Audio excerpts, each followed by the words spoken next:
When you pay $100,000 or more for a vehicle, you kind of expect near perfection. And I have to say, this isn't quite it.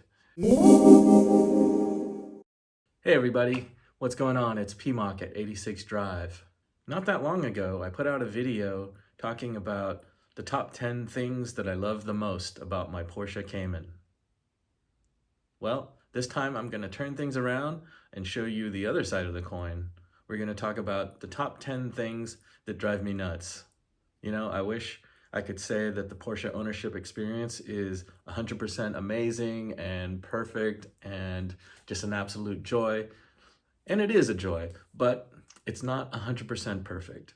I have to talk about some of the flaws, some of the quirks, some of the just everyday annoyances that I've discovered from having and owning and driving this Porsche Cayman.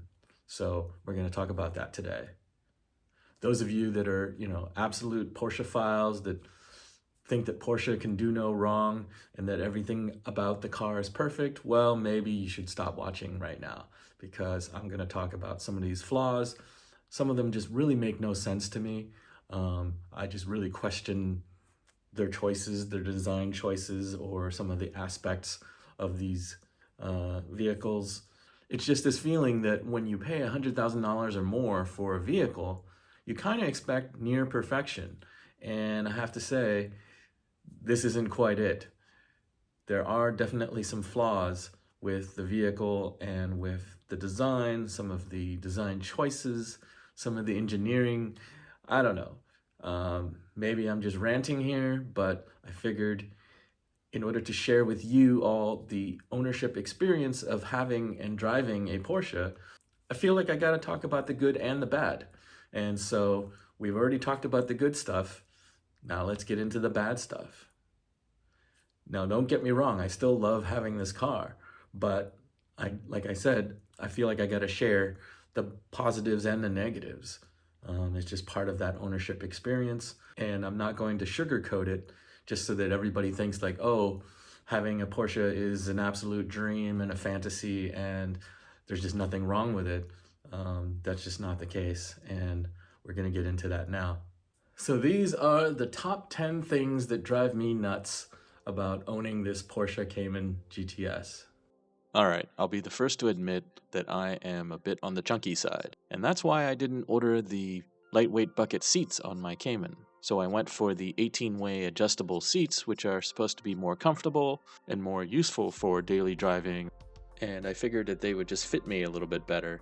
But I have found that, especially with regards to the hip space, it's just a little too tight. And given that these are what you would consider the luxurious or comfort seats, I'm just surprised that they don't allow a little more adjustment to be wider. So I've got the lower seat bolsters adjusted to be pretty much as wide as they'll go, but I guess it's just incentive for me to lose a little more weight. Next up, I'm a little disappointed by the quality of the paint. When I took delivery of the car, just a quick glance and I could tell that there was a considerable amount of orange peel, there were a few scratches and marks on the paint. I just feel like you pay $100,000 or more for one of these cars and you expect better. You would think that they would inspect things and do a better job at the factory of making sure that the paint comes out looking good, that they've done a little bit of polish, a little bit of QC or QA, and yet it comes out looking in some ways worse than some of the Japanese cars that I've bought. So just disappointed by the quality of that paint. Now, because the engine is hidden away underneath covers on this car and you can't even access it, there's no way to check the oil from a physical dipstick. So there's a digital system there that tells you what your oil level is. And from everything that I've seen and read, it's not very reliable or consistent, and sometimes it won't even give you a reading. From what I've read, the system is very finicky about the conditions under which it will be able to read the oil level, so you kind of have to read up on what kind of conditions and parameters you have to make sure are in effect before you can actually read the oil level. Okay, so this one doesn't make a whole lot of sense to me.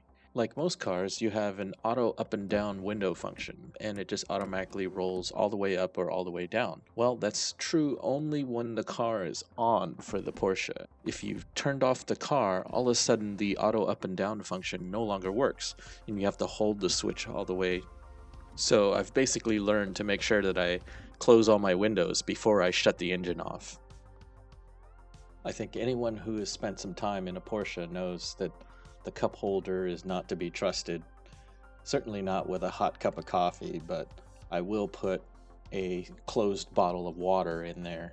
With how firm a sports car suspension can be, I really don't think I would trust having any kind of open container, and especially not in that left-hand cup holder, the one that sits fairly close to your infotainment and climate controls.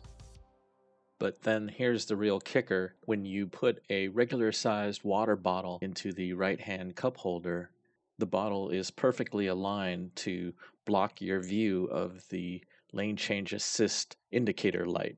That's the light that turns on to tell you that there's a vehicle in your blind spot. So I feel like that's kind of a design oversight. Maybe just another subtle way for Porsche to tell you not to use the cup holders. Alright, so on any other modern new car, I think keyless entry, keeping the key in your pocket and being able to unlock your car and start your engine, these are standard features. But for Porsche, this is an $800 option on the Porsche Cayman.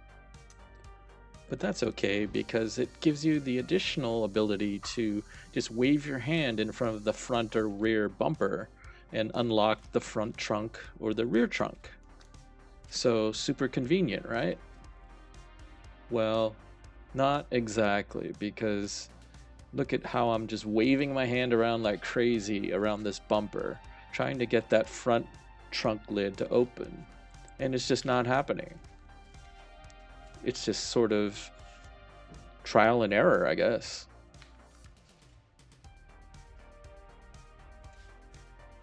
It's supposed to be a convenience feature, but in the end, I feel like it's easier to just pull out your key and unlock the trunk using the button.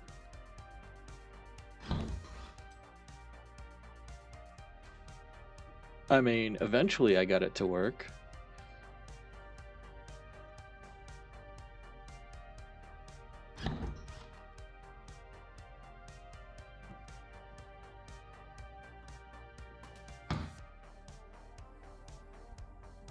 And opening the rear hatch lid was the same thing.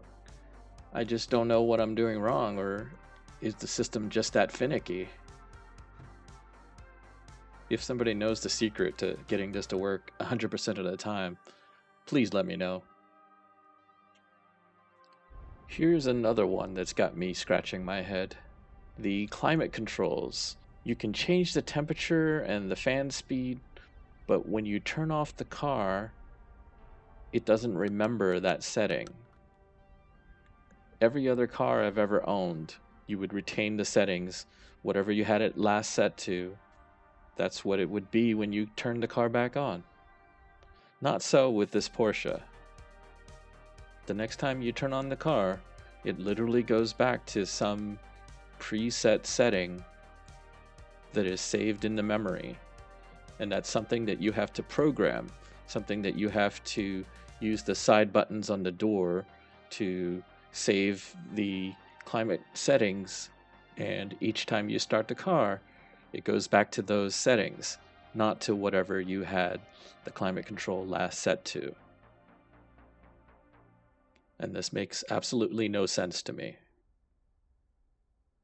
When I ordered my Cayman GTS, I spec'd it with the manual transmission, but what I didn't expect was that reverse gear was going to be so difficult to get into. It actually requires a fair amount of effort to shove the knob to the left and up. I understand that it's a bit of a safety feature to make sure that you don't engage reverse instead of first, but I feel like Subaru and many other manufacturers have a better solution using a lockout ring that you lift. So this one really drives me crazy. I was told by my salesman that you have to be very careful when you close either the rear hatch or the front trunk. You should not slam them shut. You have to close them gently and then press down carefully to latch them shut. And I've never heard of this on any other car. He actually cautioned me that you might damage or bend the trunk or hatch by putting too much force on it. Now, this seems kind of ridiculous when every other car, every other make that I know of, you can just slam these lids shut. But I feel like I don't want to take that risk. I feel like I have to be careful, or I'm going to be stuck with some expensive repair for something that they're not going to warranty or cover because they had warned me that there's a specific way that you're supposed to safely close the front trunk or the rear hatch. I mean, this sounds crazy. Tell me if you have a Porsche and you just slam your lid shut. Alright, so now we've reached the number one thing that I dislike about this 718 Cayman, and that is the foggy tail lights. Take a look the next time you see a 718 of any kind. You may notice that there's condensation in the tail lights, sometimes in the headlights too. And from what I've read, this seems to be pretty common. And in fact, people have taken their cars to the dealership, and the dealerships have refused to do anything about it because they say that it's normal, that this is by design. Somehow the tail lights and headlights are vented in design, and so they allow moisture to get in and it can gather up on the lens. And this just sounds ridiculous to me. Why would this be a design feature, and how is this acceptable? Over time, that condensation is going to bring with it some sort of contamination that's going to just, every time it dries up, it's going to leave residue on your headlight or tail light lens on the inside. And I can imagine over time that's going to be an issue in terms of affecting the effectiveness, the visibility of the lights, not to mention just the cosmetic nature of it. It just looks ugly. So I don't get it. I don't understand why that's something that they say is normal and acceptable and they won't fix it. Now, I haven't actually taken my car to the dealership about this issue, but I will mention it when I bring it in for its first service. But I'm not hopeful that they're going to do anything about it. I expect that they're just going to say the same thing that they say to everyone else, which is that this is normal and that it'll go away on its own, which it hasn't. After over 6 months of ownership, I still see fogging up in the taillights and in the headlights. My sense is that this is such a widespread problem that Porsche just doesn't want to deal with it. They won't view it as a serious concern, and so they refuse to fix it. Have you had a similar issue with your headlights or taillights? Let me know in the comments. I'd love to hear any stories of how you were able to successfully get your dealership to repair these or replace them under warranty. Alright, well that was my top 10 list of the worst things about my Porsche Cayman, the things that drive me nuts. Let me know in the comments below if you agree or disagree with the points that I made. Am I over-exaggerating some of these issues, or am I right on the money? I'm sure some of you are going to jump into the comments and say, oh, well, if you really don't like the Porsche that much, you should just get rid of it and you should have gotten a Lexus or insert other car brand here. And that just really kind of misses the point, I think. I think that, like I said in one of my previous videos, it's been a lifelong dream of mine to obtain a Porsche, own one and drive one. And I finally live in that dream, and no regrets really in following this pursuit. And I still very much love driving and owning this car. But like I said at the beginning, I feel like I have to offer both sides of the coin here. I have to talk about the negatives as well as the positives. And if you just want to hear about the positives and you didn't watch my previous video, well, I welcome you to go back and watch my top 10 list of things that I love about the Porsche Cayman. But this time around, I wanted to talk about the negatives. I feel like you got to provide kind of a balanced view of the ownership experience, and not everything has been sunshine and rainbows. There are some quirks and flaws and odd design choices and poor implementations that I described in the previous part of this video, and I feel like I gotta call them out for this. You know, you spend $100,000 on a Porsche sports car and you kind of expect it to be nearly perfect. And in this case, I have to say that it's not. You know, there's just a few things about this car, about the ownership experience, that are worth mentioning. And if you're thinking about buying a Porsche, you know, maybe you want to take these things into account.